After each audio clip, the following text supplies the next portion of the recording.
যখন জেলার সবচেয়ে বড় সরকারি কর্মকর্তা ভূমি শর্মার মা সাধারণ পোশাক পরে এক সরকারি ব্যাংকে টাকা তুলতে যান, তখন ব্যাংকের সব কর্মকর্তা তাকে গরিব মহিলা বা ভিখারি মনে করেন।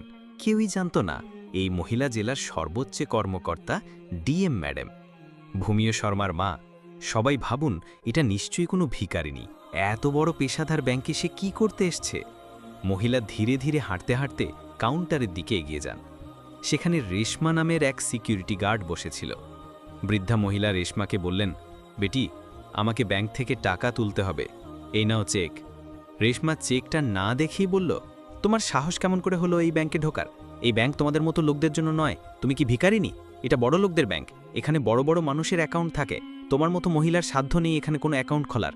এখান থেকে বের হয়ে যাও, না হলে মেরে তাড়িয়ে দেব।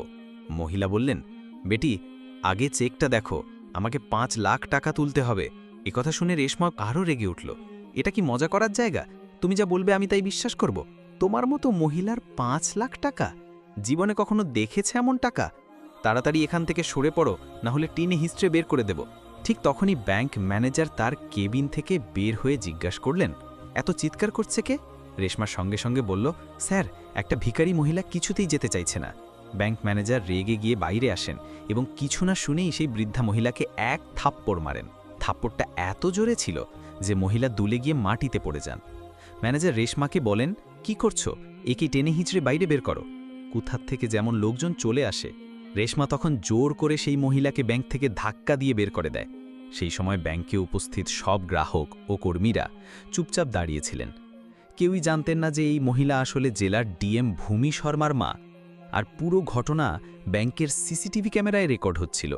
বাড়ি ফিরে সেই মহিলা কাঁদতে কাঁদতে তার মেয়ে ভূমি শর্মাকে ফোন করেন এবং পুরো ঘটনা জানান, কিভাবে ব্যাংকে তাকে অপমানিত ও লাঞ্ছিত করা হয়েছে।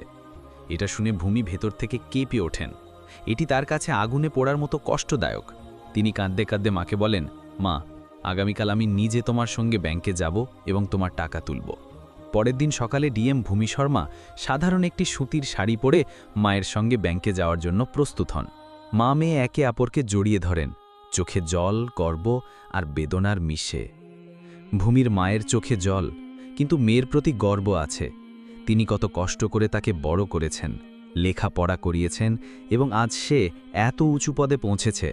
ঠিক সকাল 11টা বাজে মা মেয়ে ব্যাংকের সামনে পৌঁছান। এখনও ব্যাংক খোলেনি, যদিও ব্যাংক খোলার সময় সকাল 10টা। ভূমি শান্তভাবে ব্যাংকের দরজার পাশে বসে অপেক্ষা করতে থাকেন। কয়েক মিনিট পর ব্যাংক খুললে মা মেয়ে ভিতরে প্রবেশ করেন।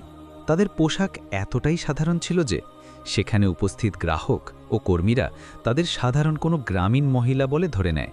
কেউ কল্পনাও করতে পারেনি যে এরা আসলে সেই ভূমি শর্মা, জেলার ডিএম। ভূমি ধীরে ধীরে মায়ের হাত ধরে কাউন্টারের দিকে এগিয়ে যান। সেখানের আগের সেই রেশমা গার্ড বসেছিল। ভূমি বিনয় ভরে বলেন, ম্যাডাম, আমাদের টাকা তুলতে হবে, মায়ের ওষুধ কিনতে হবে, আর কিছু জরুরি কাজও আছে।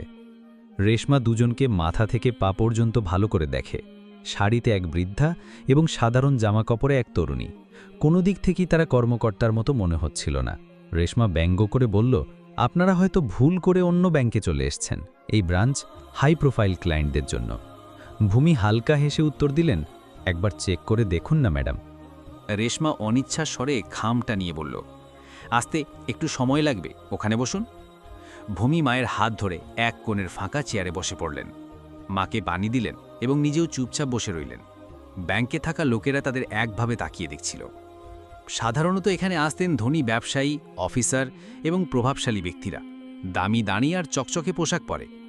সেখানে সাধারণ পোশাকে বসে থাকা মামে মেয়েকে সবাই অস্বাভাবিক মনে করছিল। চারপাশে ফিসফিস শুরু হয়ে যায়। কোন গ্রাম থেকে এসেছে? নিশ্চয়ই পেনশনের ব্যাপারে এসেছে। ওদের তো এখানে অ্যাকাউন্ট থাকারই কথা না। ভূমি সব শুনছিলেন, কিন্তু ছিলেন সম্পূর্ণ শান্ত। তার মা কিছুটা অস্বস্তিতে ছিলেন, কিন্তু মেয়ের ধৈর্য দেখে নিজেকে সামলে নিচ্ছিলেন। কিছুক্ষণ পর ভূমি রেশমাকে বলেন, আপনি যদি ব্যস্ত থাকেন তাহলে অনুগ্রহ করে ম্যানেজারের সাথে দেখা করিয়ে দিন, আমার জরুরি কথা আছে। রেশমা বিরক্ত হয়ে ফোন তোলে এবং ম্যানেজারের কেবিনে কল দেয়। স্যার, একজন মহিলা এসছেন, বলছেন আপনাকে দেখতে চায়, পাঠিয়ে দিই। ম্যানেজার জানালার কাঁচ দিয়ে উকি দিয়ে দেখে এক সাধারণ মহিলা মায়ের সঙ্গে বসে আছেন। একটু অফিসার মনে হচ্ছে না? সে ঠান্ডা গলায় বলে, আমার কাছে ফালতু লোকদের জন্য সময় নেই, বসে থাকুক। রেশমা গিয়ে বলল, আপনি ওয়েটিং চেয়ারে বসে থাকুন, স্যার একটু পরে ফ্রি হবেন। ভূমি কিছু বলেন না, শুধু মায়ের হাত ধরে চুপচাপ বসে রইলেন, একজন অফিসারের মর্যাদা ও এক কন্যার সহিষ্ণুতার সঙ্গে। ভূমি শর্মা এখনও সম্পূর্ণ ধৈর্যের সঙ্গে শান্ত ভরে বসেছিলেন, কিন্তু মায়ের অস্থিরতা ও চারপাশের ফিসফাস দেখে ভূমি মায়ের হাতটা চাপা দিয়ে বললেন, মা, মনে হচ্ছে এদের কিছু যায় আসে না, এখন আমাকে নিজেই কথা বলতে হবে। তিনি ধীরে ধীরে উঠে দাঁড়ালেন, শাড়ির আঁচল ঠিক করে সরাসরি ম্যানেজারের কেবিনের দিকে এগিয়ে যান। ম্যানেজার যে এখন যখন জানালার পেছন থেকে তাকিয়েছিল, কিছুটা ঘাবড়ে যায়। সে তাড়াতাড়ি বেরিয়ে এসে ভূমির সামনে এসে দাঁড়িয়ে বলে, হ্যাঁ বলুন, কি দরকার? ভূমির সামনের খামটা বাড়িয়ে বলেন, আমাকে টাকা তুলতে হবে, মায়ের ওষুধ নিতে হবে, আরও কিছু দরকারি কাজ আছে। এই নিন, চেক একবার দেখে নিন। ম্যানেজার খামটা হাতে না নিয়েই কর্কশ গলায় বলে, যখন অ্যাকাউন্টে টাকা থাকে না তখন লেনদেন হবে কি করে? তোমার তো এত সামর্থ্যই নেই যে অ্যাকাউন্টে টাকা থাকবে, বড় এসছো টাকা তুলতে। ভূমি তখনও খুব শান্তভাবে বলেন, আপনি যদি একবার চেক করে দেখতেন তাহলে ভালো হতো, অনুমান করে কিছু বলা ঠিক নয়। ম্যানেজার এবার হেসে উঠে বলে, ভাই, এত অভিজ্ঞতা আছে আমার, আমি চেহারা দেখেই বুঝতে পারি কার কত সামর্থ্য। রোজই আসে তোমার মতো লোকজন, আর তেমন কিছু না। তোমার অ্যাকাউন্টে কিছু থাকবে আমি বিশ্বাস করি না, আর ভেট করো না, দেখো সবাই তোমাকেই দেখছে। পরিস্থিতি উত্তপ্ত হয়ে উঠছিল। ম্যানেজার বলল, ভালো হয়ে আপনি এখন চলে যান। ভূমি শর্মার মুখ তখনও স্থির, কিন্তু চোখে তখন আর শান্তি ছিল না, বরং কঠোরতা স্পষ্ট। তিনি কিছু না বলে খামের মধ্যে রাখা কাগজগুলো টেবিলে রেখে নরম স্বরে বললেন, ঠিক আছে, যাচ্ছি, তবে একটা অনুরোধ, এই খামের ভিতরে যা আছে একবার পড়ে দেখবেন, হয়তো আপনার কাজে আসবে। এ কথা বলেই তিনি মায়ের হাত ধরে দরজার দিকে এগিয়ে যান, কিন্তু দরজার কাছে পৌঁছে তিনি হঠাৎ থেমে গিয়ে পিছন ফিরে তাকালেন। গভীর দৃষ্টিতে ম্যানেজারের দিকে তাকিয়ে বললেন, বেটা, তোমার এই ব্যবহারের ফল তোমাকেই ভোগ করতে হবে, সময় তা বোঝাবে। পুরো ব্যাংক এক মুহূর্তের জন্য স্তব্ধ হয়ে গেল। না কোনো চিৎকার, না কোনো হান্নামা, শুধু সম্মানবদ্ধ একটি হুঁশিয়ারি, যা এক প্রলয়ের পূর্বাভাসের মতো ছিল। ম্যানেজার কিছুটা থমকে গিয়ে নিচু গলায় বলল, বৃদ্ধ হলে মানুষ যা খুশি তাই বলে, যাক, যেতে দাও। সে আবার নিজের সিটে ফিরে যায়। তার সামনে সেই খামটি এখনও টেবিলের ওপরে ছিল, অপঠিত, অবহেলিত। সে জানত না যে সেই খামের মধ্যেই লুকিয়ে ছিল এমন এক সত্য যা তার পুরো জীবন বদলে দিতে চলেছে। পরদিন ব্যাংকে আবার সেই পুরনো রুটিন শুরু হয়। ক্লার্ক নিজ নিজ কাজে ব্যস্ত, ক্যাশিয়ার গুনছে টাকা, আর ম্যানেজার আবার নিজের পুরনো স্বভাবে। কিন্তু এবার একটা পরিবর্তন ছিল। আগের দিন যার সঙ্গে সীমাহীন অপমান করা হয়েছিল, সেই বৃদ্ধা মহিলা আবার ব্যাংকে প্রবেশ করেন, কিন্তু আজ তিনি একা ছিলেন না। তার সঙ্গে ছিলেন এক আত্মবিশ্বাসী উচ্চপদস্থ কর্মকর্তা, যিনি ঝকঝকে স্যুট পরে হাতে চকচকে ব্রিফকেস নিয়ে দাঁড়িয়েছিলেন। তাদের প্রবেশ করতেই ব্যাংকের সব চোখ ঘুরে যায় সেই দিকে। মহিলা কোনো দিকে না তাকিয়ে সরাসরি ম্যানেজারের কেবিনের দিকে এগিয়ে যান। ম্যানেজার প্রথমে চিনতে পারেননি, কিন্তু মহিলা যত সামনে আসছিলেন চেহারা স্পষ্ট হচ্ছিল। সেই একই মহিলা যার ফাইল তিনি আগের দিন ছুঁড়ে ফেলে দিয়েছিলেন, যার সাধারণ শাড়ি দেখে তিনি উপহাস করেছিলেন, যাকে তিনি বলে তাড়িয়ে দিয়েছিলেন, আমাদের মতো ক্লায়েন্ট চাই না। এবার তার মুখে আতঙ্ক ছড়িয়ে পড়ে ভয়। ম্যানেজার নিজেই কেবিন থেকে বেরিয়ে আসে। মহিলার মুখে আজ এক আত্মবিশ্বাস আর গরিমা ছিল। তিনি থামেন না, সরাসরি ম্যানেজারের সামনে গিয়ে দাঁড়ান এবং কড়া গলার বলেন, ম্যানেজার সাহেব, আমি আগের দিনই বলেছিলাম আপনার ব্যবহারের ফল পেতে হবে। আপনি শুধু আমাকে নয়, আমার মতো হাজারো সাধারণ নাগরিককে অপমান করেছেন। এখন সময় হয়েছে তার প্রতিদান পাবার। ম্যানেজার ঘাবড়ে গিয়ে বলে, আপনি কে হন? আমাকে শেখাবেন? এটা কি আপনার বাড়ি? এটা একটা ব্যাংক। মহিলা তার কথা মাঝপথে থামিয়ে এক হাসি দিয়ে বলেন, এই ভদ্রলোককে চিনুন, উনি আমার আইনি উপদেষ্টা। তারপর ধীরে শান্ত গলায় বলেন, আর আমি এই জেলার জেলা শাসক, ডিএম ভূমি শর্মা, এবং আমি এই ব্যাংকের 8% শেয়ার হোল্ডারও। আর এই মহিষী নারী হচ্ছেন আমার মা, যার সঙ্গে আপনারা ভয়ঙ্কর দুর্ব্যবহার করেছেন। এক মুহূর্তের জন্য পুরো ব্যাংকে স্তব্ধতা নেমে আসে। সব কর্মচারী, গ্রাহক, এমনকি দরজার পাশে দাঁড়িয়ে থাকা নিরাপত্তারক্ষীও হতবাক হয়ে যায়। ম্যানেজারের মুখের রং ফ্যাকাশে হয়ে যায়। সে কিছু বলার আগেই ভূমি শর্মা আবার বলেন, আপনাকে এই মুহূর্ত থেকে ব্যাংক ম্যানেজারের পদ থেকে অপসারণ করা হচ্ছে। এখন আপনার পোস্টিং ফিল্ডে করা হচ্ছে, যেখানে আপনাকে প্রতিদিন সাধারণ মানুষের সঙ্গে মিশে রিপোর্ট তৈরি করতে হবে। ভূমি শর্মা ব্রিফকেস খুলে দুটি কাগজ বের করে টেবিলে রাখেন। প্রথমটি ম্যানেজারের বদলির আদেশ, দ্বিতীয়টি কারণ দর্শাম নোটিশ, যেখানে লেখা ছিল আপনার আচরণ ব্যাংকের নীতিমালার পরিপন্থী প্রমাণিত হয়েছে। এবার ম্যানেজার পুরোপুরি ঘেমে একাকার, কাঁপা গলায় বলল, ম্যাডাম, আমার ভুল হয়ে গেছে, আমি সত্যিই লজ্জিত। কালকের কথাগুলোর জন্যে অন্তর থেকে ক্ষমা চাইছি। ভূমির চোখ তখন স্থির ছিল, কিন্তু কণ্ঠে ছিল সেই ন্যায়বোধ যা একজন প্রকৃত কর্মকর্তার পরিচয়। তিনি বলেন, কোন ভুলের জন্য ক্ষমা চাইছ?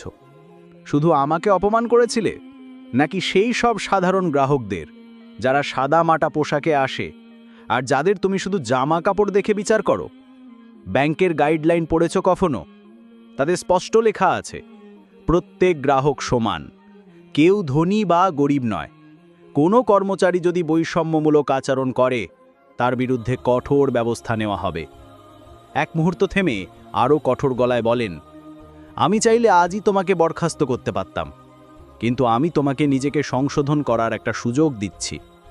পরের বার তোমার নাম নয়, তোমার পরিচয় মুছে যাবে। তারপর তিনি ব্যাংকের সেই নিরাপত্তারক্ষী রেশমাকে ডাকেন।